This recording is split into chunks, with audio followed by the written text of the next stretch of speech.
नमस्कार, मी संदीप जाटार आपला आवाज न्यूज मध्ये आपल्या सगळ्यांचं स्वागत करतो। आज सगळीकडे जिल्हा परिषद आणि पंचायत समितीच्या अनुषंगानं मतदान प्रक्रिया पार पडली। सकाळी 7:30 ते 5:30 वाजेपर्यंत ही मतदान प्रक्रिया सुरू होती आणि ही प्रक्रिया सुरू असतानाच मान तालुक्यातील मार्डी या ठिकाणी एक अनुचित प्रकार घडला। खरं तर हा प्रकार दुर्दैवी म्हणावा लागेल, कारण या ठिकाणी एका मतदाराचं मतदान बोगस अगोदरच नोंद झालेलं होतं। यामध्ये जो मतदार होता त्याचं नाव आहे किशोर सावंत।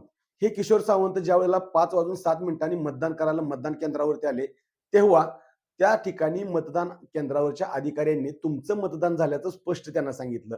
मग त्यामुळं तिथं थोडं वेगळं वळण निर्माण झालं, कारण ही व्यक्ती समोर मतदान करायला न येता या व्यक्तीचं मतदान केलं कोणी, असा प्रश्न संबंधित अधिकाऱ्यांना त्या व्यक्तीने विचारला।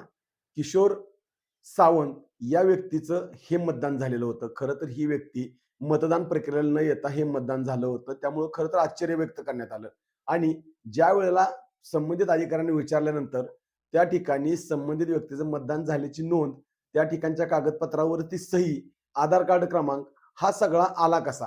त्यामुळं या ठिकाणी गोंधळ निर्माण झाला आणि या गोंधळात 15 ते 20 मिनिटं मतदान प्रक्रिया थांबवण्यात आली। त्यानंतर सगळ्यांनी हस्तक्षेप केल्यानंतर वरिष्ठांना संपर्क साधण्यात आला आणि या संपर्कामध्ये ज्या व्यक्तीचं मतदान स्वतः न केलेलं होतं त्यांना प्रदत्त मतदान प्रक्रिया जी निवडणूक आयोगानं घालून दिलेली असते त्यानुसार मतदान करायचा अधिकार देण्याचं ठरलं। मात्र ही सगळी प्रक्रिया होत असताना या ठिकाणी खरं तर बोगस मतदान केलं कोणी हा पण प्रश्न अनुत्तरित होता, कारण मार्डी जिल्हा परिषद गटासाठी अटीतटीची लढत सुरू होती आणि या ठिकाणी राष्ट्रवादी आणि भाजप या दोन्ही पक्षांच्या मार्फत जे उमेदवार होते ते एकाच घरातील होते। त्यामुळं खरं तर इथं निर्णायक मतदान सुरू होतं।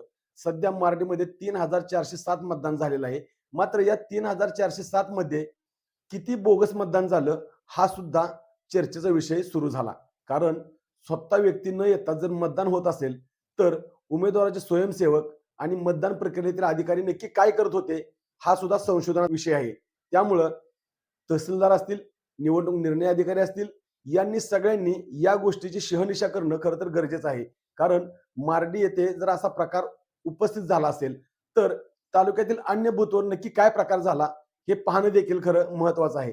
आपला आवाज न्यूज साठी संदीप जाठार, मार्डी।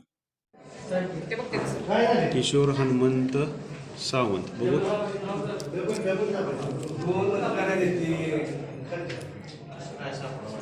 आज मतदान मी यायच्या अगोदर कसं काय झालं?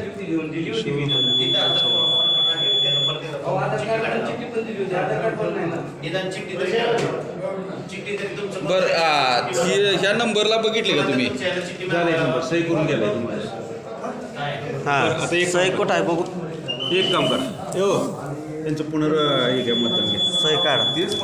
सर हो दोन मिनिटं सही दाखवा ना मला। काढता येत आपल्याला। बोला, पुनर्मतदान घेता येतं आपल्याला, तसं काय कसं? पुन्हा तुमचं मतदान आम्हाला घेता येते, पत्रिका लिहून हे कसं असतं माहिती आहे का? सेम जर आलं तर आपल्याला तिथं पर्याय नसतो। मग ते काय सेम आलं? हेच काढले गुन्हा आलं, हा, हेच असलंच गुन्हा आहे, सगळं असलंच असतं की हो कार्ड करायला मिळालं काय गुन्हा व्हिडिओ करून मिळालं। ही झालेलं मतदानच काय करणार? तुम्हाला हे मतदान हे आम्ही काय करत असतो, प्रदत्त मतदान म्हणून त्याची नोंद घेतली जाते, वेगळं चुकबुल असते सगळ्याचीच, ड्रॉप होतं हे तुमचं मतदान आणि तुमचं ग्राह्य धरलं जातं त्या मतदानानुसार। प्रदत्त मतदान करा, सर ते सगळं व्यवस्थित करा,